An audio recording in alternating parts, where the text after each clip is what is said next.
সুপ্রিয় শিক্ষার্থী বন্ধুরা, সকলকে স্বাগত জানাচ্ছি চতুরঙ্গ চারুকলা শিক্ষক নিবন্ধন কোচিংয়ের পক্ষ থেকে। এই মুহূর্তে যারা আমাদেরকে শুনছেন এবং সরাসরি দেখছেন, সকলকে স্বাগত জানিয়ে আজকের ক্লাসটি শুরু করছি। আমাদের আজকের আলোচনার বিষয় হচ্ছে পশু পাখি ড্রয়িংয়ের মধ্যে একটি গুরুত্বপূর্ণ ড্রয়িং হলো দোয়েল পাখির ড্রয়িং। তো দোয়েল পাখি ড্রয়িং করতে গেলে আমাদের যে বিষয়গুলো খুব সুন্দরভাবে মাথায় রাখতে হবে সেটা হচ্ছে আকার বা গঠন আকৃতি খেয়াল রেখে আমাদের চিত্রটা অঙ্কন করতে হবে। ধরুন আপনি ভাইবা বোর্ডে বসে আছেন, স্যার আপনাকে প্রশ্ন করলেন, যে সাবজেক্টিভ এক্সপার্ট যে স্যার রয়েছেন উনি আপনাকে প্রশ্ন করলেন যে আপনি হচ্ছে জীবজন্তুর একটি অবজেক্ট ড্রয়িং করে নির্দিষ্ট সারফেসের মধ্যে সুন্দর করে উপস্থাপন করে দেখান। এখন আপনার কাছে দুইটা বিষয় অজানা, একটা হলো অবজেক্ট আর আরেকটা হলো সারফেস আসলে কী জিনিস বা বিষয়টা আসলে কী। তখন যদি আপনি এই ক্লাসটি আপনার করা থাকে তাহলে আপনি অবজেক্ট এবং সারফেস সম্পর্কে একটি সুন্দর ধারণা লাভ করতে পারবেন। শিক্ষার্থী বন্ধুরা, চলুন, স্যার আপনাকে বলার সাথে সাথে বলবেন স্যার ঠিক আছে, আপনাকে স্যার অসংখ্য ধন্যবাদ এমন একটি সুন্দর ড্রয়িং আমাকে দেওয়ার জন্য, আমি বিষয়টি এঁকে দেখানোর চেষ্টা করছি।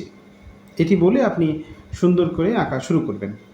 তবে ওরকম সময় কিন্তু বলা যাবে না স্যার এটা আমি খুব ভালো পারি, এটা আমার খুব ভালো লাগে, হ্যাঁ, এই ধরনের কথাগুলো এরকমভাবে বলা যাবে না। যত কথা কম বলে, যতটুকু প্রশ্ন ততটুকু উত্তর, বাড়তি বললেই কিন্তু আপনি আপনার প্রশ্নে আপনি ফেঁসে যাবেন। ওকে, তাহলে ধরুন আমরা আজকে ক্লাস নিচ্ছি হচ্ছে আজকে আপনাদের 15/8/2026। ঠিক আছে।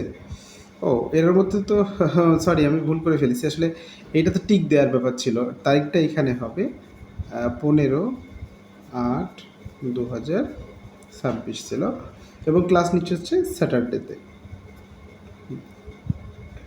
সাবজেক্ট হচ্ছে ড্রয়িং।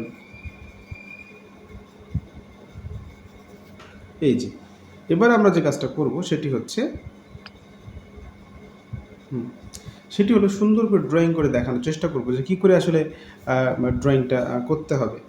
দেখুন, প্রথমে পেন্সিলটা খুবই শার্প করে কেটে নেওয়া আছে কিনা ভালো করে দেখবেন, শার্প করে কেটে নেওয়ার চেষ্টা করবেন, যদি না থাকে, আর যদি থাকে তাহলে তো কোনো কথাই নেই, আগে থেকে পেন্সিলগুলো কেটে রাখার চেষ্টা করতে হবে। তো শিক্ষার্থী বন্ধুরা, প্রথমে স্যার বলেছেন যে অবজেক্ট, নির্দিষ্ট একটি জীবজন্তুর বা পশু পাখির একটি অবজেক্ট ড্রয়িং করো এবং যে অবজেক্ট নির্দিষ্ট সারফেসের মধ্যে সুন্দর করে আঁকো। এখন নির্দিষ্ট সারফেস আপনি তখন চিনবেন না, সারফেসটা আসলে কি। দেখুন, সারফেস বা পৃষ্ঠতল হলো সেই দ্বিমাত্রিক বা 2D জায়গা যা আধার বা যার অপর রং বা পেন্সিল বা কলমের আঁচড় কেটে ছবি ফুটিয়ে তোলা হয়। আসলে বিষয়টা হচ্ছে যে যখন কোনো বিষয়ের উপরে বা বিষয় ঠিক না, কোনো জিনিসের উপরে বা কোনো উপকরণের উপরে, যেমন ধরুন আমাদের কাগজ একটা উপকরণ, বা হলো ক্যানভাস হচ্ছে আমাদের একটা উপকরণ, তাই না? এই উপকরণের উপরে যখন আপনি নির্দিষ্ট কোনো ছবি অঙ্কন করবেন, বা ওই যেটা অঙ্কন করছেন ওইটাই হচ্ছে অবজেক্ট, আর যার উপরে অঙ্কন করছেন এইটাই হচ্ছে সারফেস। অর্থাৎ সারফেস বা পৃষ্ঠতল হলো সেই দ্বিমাত্রিক জায়গা বা আধার যার উপর রং, পেন্সিল বা কলমের আঁচড় কেটে ছবি ফুটিয়ে তোলা হয়। শিল্পীর আঁকার মাধ্যম কেমন হবে তা অনেক সময় সারফেসের উপর নির্ভর করে। যখন একজন শিল্পী একটা ছবি আঁকবেন, আসলে কী ধরনের ছবিটা আঁকবেন, ধরুন আমি একটা পেজ নিয়েছি, তাই না? এর উপরে তার আমি চাইলেই অ্যাক্রিলিক কালার করতে পারবো না, পারবো? নিশ্চয়ই পারবো না। আমাকে কী করতে হবে, আমি অবশ্যই আমাকে যে কাজটা করতে হবে সেটা হলো হয় পেন্সিল স্কেচ করতে হবে, না হয় পেন্সিল ড্রয়িং বা প্যাস্টেল কালার দিয়ে করতে হবে, বা ওয়াটার কালার এখানে করলেও দেখা যাচ্ছে যে পাতলা পেপার হওয়ার কারণে জলটা শুষে না দিতে পারার কারণে নষ্ট হয়ে যেতে পারে। ওকে, তাহলে সারফেস বলতে সাধারণত কাগজ, ক্যানভাস, তারপর কাঠের বোর্ড বা দেয়াল হতে পারে, কাপড় হতে পারে, বা ডিজিটাল ড্রয়িং যে প্যাড পাওয়া যায় সেগুলো হতে পারে।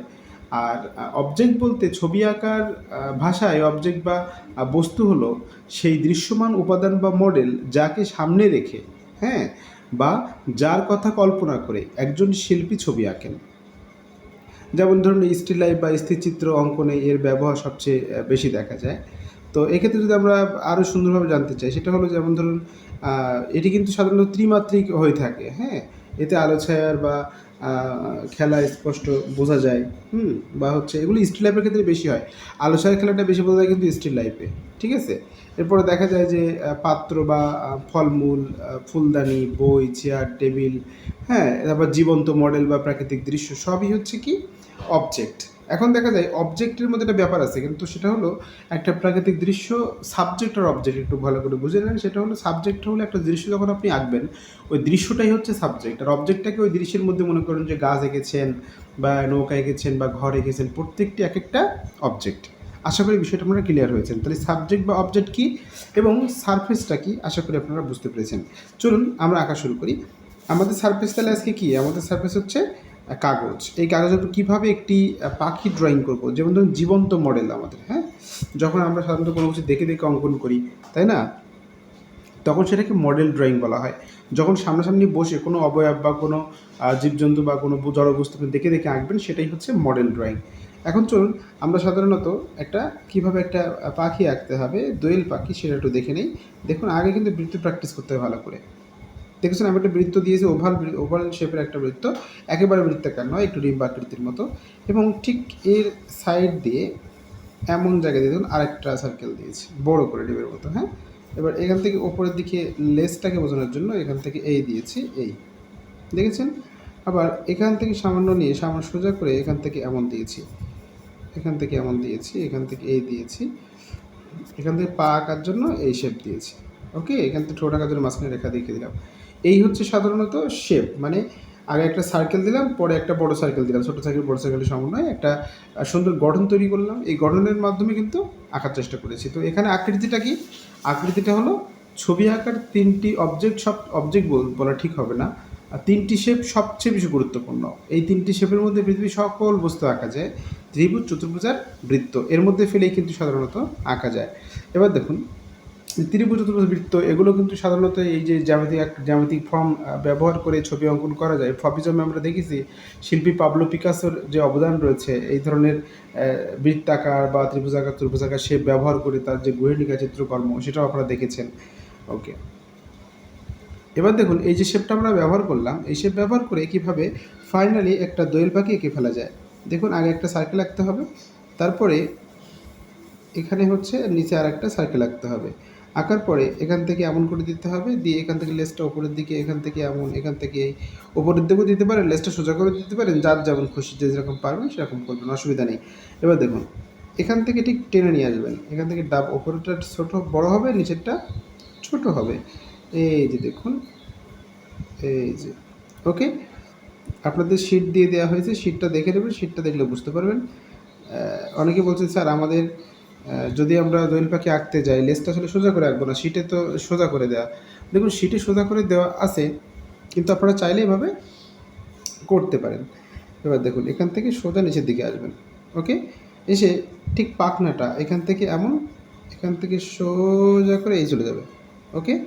যে এখান থেকে এই, বা এখান থেকে হালকা করে শেপ দিয়ে এখান থেকে এমন, আবার এইদিকে ডাবল ওই পিছনের যেটা ছিল সেইটা, হ্যাঁ? তারপরে এখান থেকে এমন করে দিতে পারবেন, হ্যাঁ? তারপরে দেখা যায় যে এখান থেকে এমন করে এই পেছন দিয়ে সামনের দিকে সরাই দিলেন, ওকে? এই দিলাম ১। এবার এইগুলোকে কী করতে হবে? ডাবল করতে হবে। কীভাবে সেটা ডিজাইনটা আমি একটু পরে দেখাচ্ছি। মানে এখানের যে গঠনটা হবে সেটা আমি পরে দেখাই। আমি একটু আগে পাটাগুলো কোথায় হবে সেটা আগে করে নিতে হবে। দেখুন আগে যে আমি খসড়া করেছি, যে ওপরে যে খসড়াটা করলাম না, এই খসড়া কিন্তু আপনারা আগে করে নেবেন। নিয়ে আসলে এই অবজেক্টের যে যতটুকু সারফেস প্রয়োজন, ধরুন আমার টোটাল যে জায়গাটা রয়েছে, এই জায়গাটার উপরে আমি একটা পাখি আঁকবো, তাহলে আমাকে কিন্তু আগে বুঝে নিতে হবে আমার সারফেসটা কত বড়। তার উপর ডিপেন্ড করে কিন্তু একটা চিত্র অঙ্কন করতে হয়। তাহলে এখানে আমাদের অবজেক্ট হিসেবে আমরা কী নিয়েছি? অবজেক্ট হিসেবে নিয়েছি আমরা দোয়েল পাখি, এবং সারফেস হচ্ছে আমাদের কাগজ। এবার আসুন যদি আমরা এখান থেকে দুইটা রেখা নিচের দিকে দিই, তাহলে কী হলো? পায়ের একটা গঠন চলে আসলো। তখন আমরা কী করব? এখান থেকে এমন, এখান থেকে এরকম শেপ দিয়ে দেখা যাচ্ছে এভাবে, এই যে দেখেছেন ১,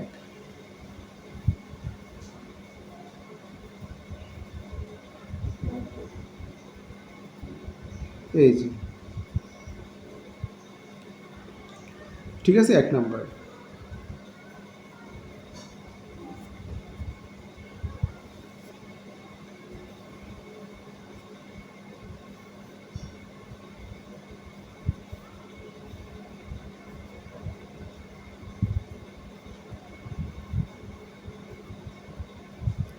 এই যে দুইটা করলাম, এর মাথাটা একটু কাটতে হবে, মাথাটা না কাটলে ঠিক সুন্দর হচ্ছে না।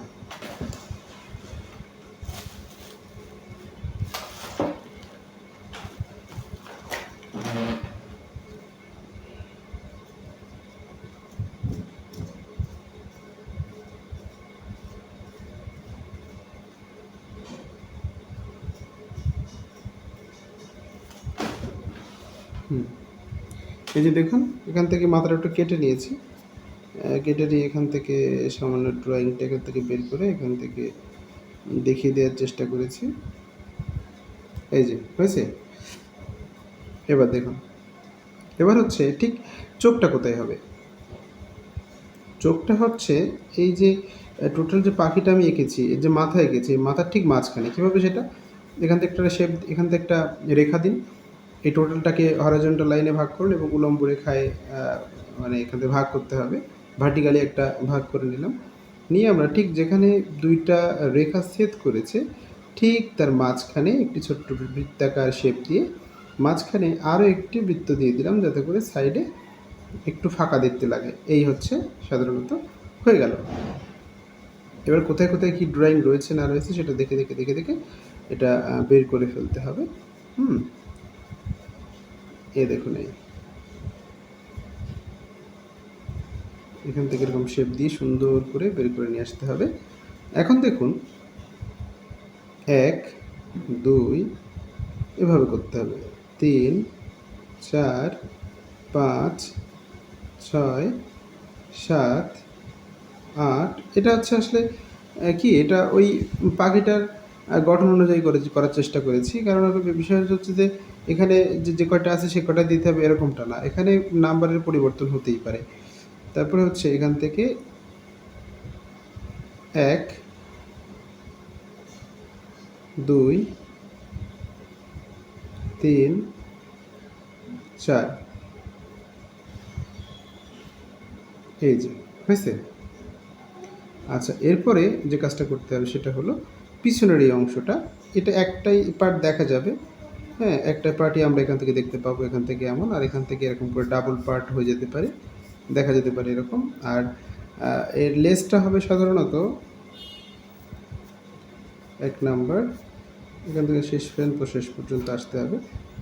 এখান থেকে এই 2 নাম্বার, এখান থেকে 3 নাম্বার, এখান থেকে 4 নাম্বার, হ্যাঁ, এখান থেকে এই দিয়ে এখান থেকে এটা শেষ পর্যন্ত আসবে এরকম। হ্যাঁ, লাইন ধরে শেষ পর্যন্ত আসলে বেশি ভালো হয়।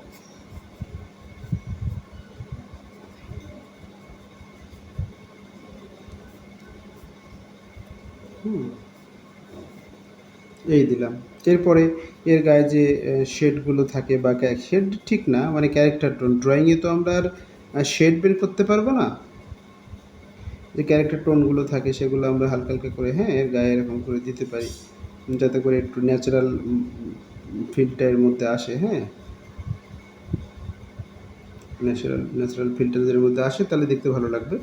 কিছু কিছু জায়গাতে আমরা এরকম করে পাখিটার যে গায়ে পালকগুলো হয় বা লোমগুলো থাকে, হ্যাঁ, সেগুলো সুন্দর করে দিয়ে দেওয়ার চেষ্টা করলে দেখতে ভালো লাগবে এবং রিয়েলিস্টিক হবে।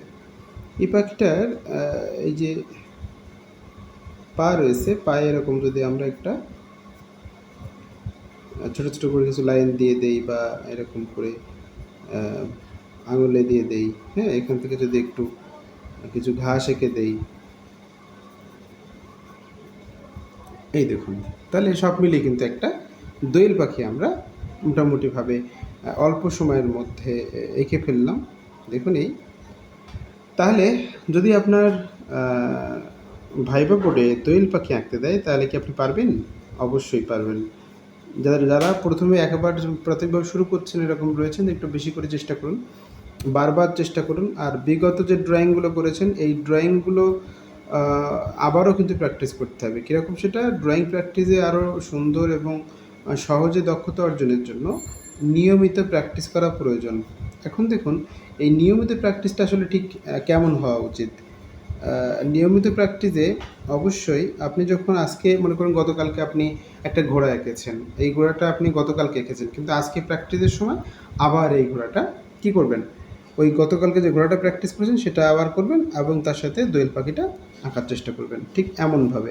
ধরুন আপনি এখান থেকে কয়েকদিন আগে জবা ফুল আঁকা শিখেছেন, তো জবা ফুল আঁকাটা আসলে জবা ফুলটার বিষয়ে একটু বলি। সেটা হচ্ছে জবা ফুলের শীট আপনাদের দেওয়া হয়েছে, কিন্তু এর আগে জবা ফুলটা আসলে আপনাদেরকে এঁকে দেওয়া হয়েছিল, সেটা গ্রুপে আছে, আপনারা দেখে নিন, বা ইউটিউব চ্যানেলে রয়েছে, আমাদের ইউটিউব চ্যানেলে, সেখান থেকেও দেখে নিতে পারবেন। দেখে নিলে আসলে বুঝতে পারবেন বিষয়টা। হুম।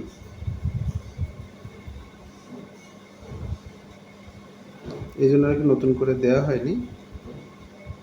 এটা আমরা জাস্ট কিছু লাইন দিয়ে যে এটা ডার্ক আছে বা হ্যাঁ এটা আলো ছায়ার ব্যাপারটা ফুটিয়ে তোলার চেষ্টা করেছি অল্প করে, এতটুকু করলেই এনাফ। ওকে, এই করে দিলাম। এরকম করে আপনি ভাবে করে এঁকে দেবেন, দেখবেন আপনার যে টিচার থাকবেন ওখানে, সাবজেক্টিভ এক্সপার্ট যে স্যার থাকবেন, উনি অবশ্যই খুশি হয়ে যাবেন। ওকে, তাহলে আজকে এ পর্যন্তই। সকলে খুব ভালো থাকবেন, সুস্থ থাকবেন।